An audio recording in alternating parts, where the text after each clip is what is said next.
يا مساء الفل على احلى ناس في الدنيا. اهلا بيكم في مطبخ فاطمه. النهارده هتعمل بطاطس بشكل جديد وخطير. هنعمل مع بعض فطيره البطاطس. تعالوا مع بعض يلا نشوف المقادير وايه هي فطيره البطاطس. وقبل ده كله بفكركم باللايك والسبسكرايب وتفعيل الجرس.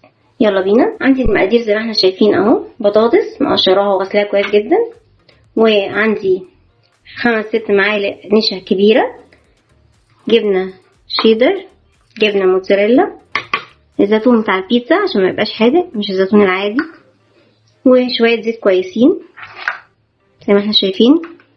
وعندي بقى التوابل بتاعتي والبهارات. عندي ثوم بودره على بصل بودره، فلفل اسود، ملح، بهارات، كمون. يلا بينا تعالوا نشوف هنعمل ايه بسرعه. اول حاجه عندي هجيب البطاطس بعد ما غسلتها وصفيتها كويس، هقطعها تقطيعه. ناخد بالنا مش هقطعها تقطيعه تخينه زي صينيه البطاطس، ولا برضو رقيقه زي الشيبسي. تقطيع زي ما احنا شايفين اهي، هي كده مش شيبسي ولا صينيه بطاطس، تمام؟ عشان منها تستوي ما تبقاش طريه قوي وتتهري، وفي نفس الوقت ما تبقاش ناشفه زياده ومقرمشه. كده احنا قطعنا الكميه كلها عندنا. شايفين سمكها عامل ازاي؟ زي ما اتفقنا ادخن من الشيبسي وفي نفس الوقت ارق من البطاطس بتاعت صينيه البطاطس. هنكمل دلوقتي خطواتنا، نركز مع بعض بقى. بفكركم باللايك والسبسكرايب وتفعيل الجرس. يلا بينا. هنفضيها دلوقتي. انا طبعا غسلها كويس جدا وصفت ونشفت. هفضيها في الطبق. عندي طبق غويط شويه كده، احنا فضيناها كلها في الطبق ده اهو، زي ما قلنا طبق غويط عشان ارجع ومفضيه عليها التوابل بتاعتي كلها زي ما احنا شايفين اهو. طبعا لو انت حابه تحطي شطه عليها او حابه تحطي بابريكا او اي حاجه زي ما تحبي. وانزل بالنشا بتاعي اهو وشويه الزيت المحترمين بتوعي.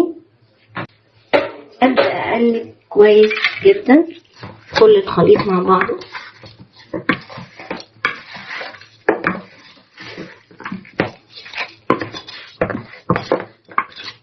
لازم اتاكد ان كله اتقلب كويس جدا عشان الحياء ويبقى واحد، يبقى توزع كله صح على البطاطس، ما تبقاش حاجه حد او حاجه ما فيهاش ملح كويس. كده بقى ده الشكل النهائي بتاعي اهو. قلبتها كويس جدا جدا. هبدا اجيب صينيه عندي مغسوله ومتنشفه كويس او طاسه او ايا كان يعني. نخلي بالنا انا مش هدهن زيت في الصينيه علشان انا كده كده حاطه زيت كويس في البطاطس، لان احنا عايزين نسويها على البخار، فعلشان ما نلاقيهاش اتهرت مننا او بقت طريه بزياده، فنوصل للنتيجه اللي احنا عايزينها. شايفينها نرصها كده فوق بعض.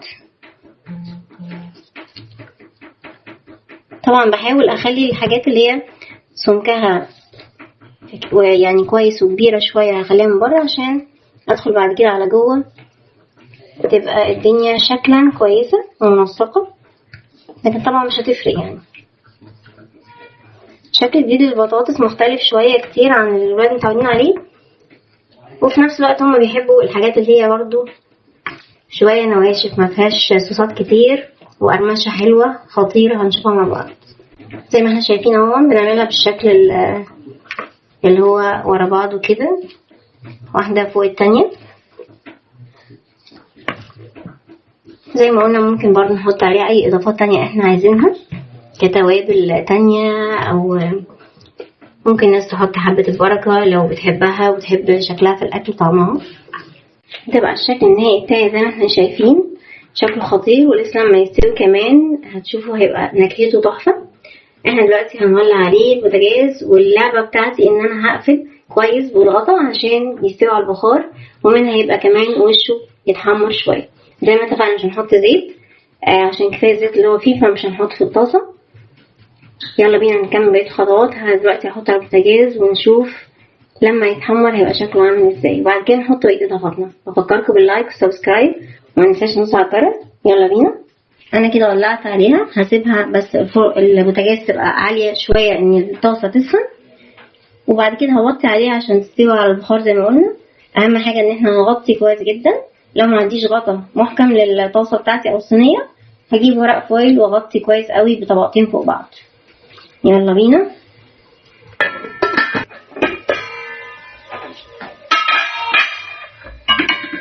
كده احنا كنا ماطين عليها زي ما قلنا.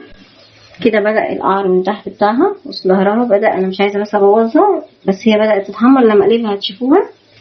هو كده كده اوريدي خلاص هي دخلت السوا، خلاص هي تعتبر استوت كسوا، فاحنا عايزين نحمرها.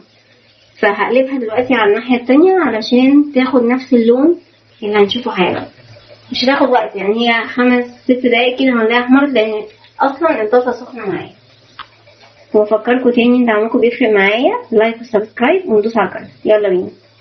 احنا كده قلبناها زي ما احنا شايفين المنظر اهو. بدأت كمان تبان القرمشه معايا.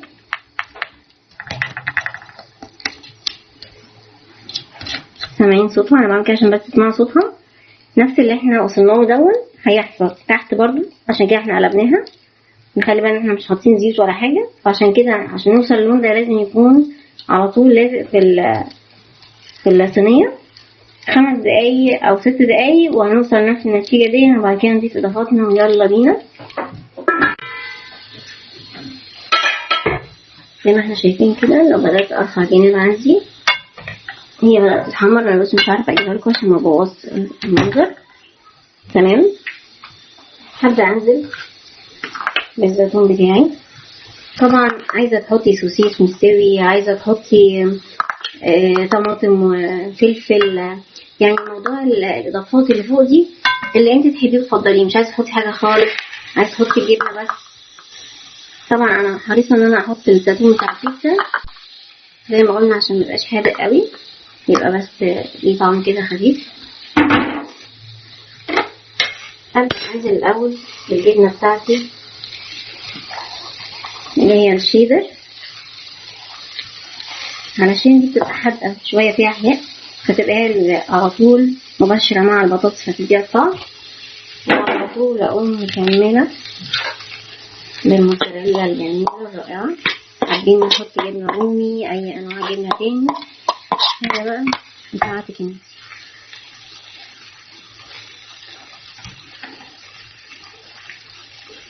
مستنيه منكم اجمل لايك وسبسكرايب وندوس على الجرس. قد ايه رايكم؟ بجد بجد بيفرق معايا جدا وشجعني جدا. هنغطيها ونتابع.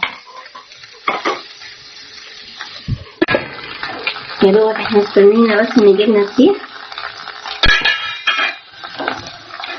كمان الصوص بتاع طرقات الجبنه ريحتها وهميه وهميه وهميه، لازم تقوموا تجربوها بسرعه. مش عايزه ابوظ المنظر، بس عايزه اوريكم كمان قد ايه جمال الموضوع بالجبنه عامل ازاي. سهل بقى تعمليها في الترفيز بعد كده وتقدميها بشكل شيك وجميل. يلا بينا بسرعه مش هنضيع وقت، نقوم نعملها دلوقتي بسرعه حالا. وحالا هستنى منكم تعليقاتكم واقتراحاتكم، مش هنضيع وقت. وما ننساش دايما ان انتوا اقتراحاتكم تفرق معايا وتديني افكار جديده بتخليني اشارككم ان احنا نعملها مع بعض. اللايك والسبسكرايب وتفعيل الجرس. يلا بينا، والف هنا وشفا ليكم مع مطبخ فاطمه.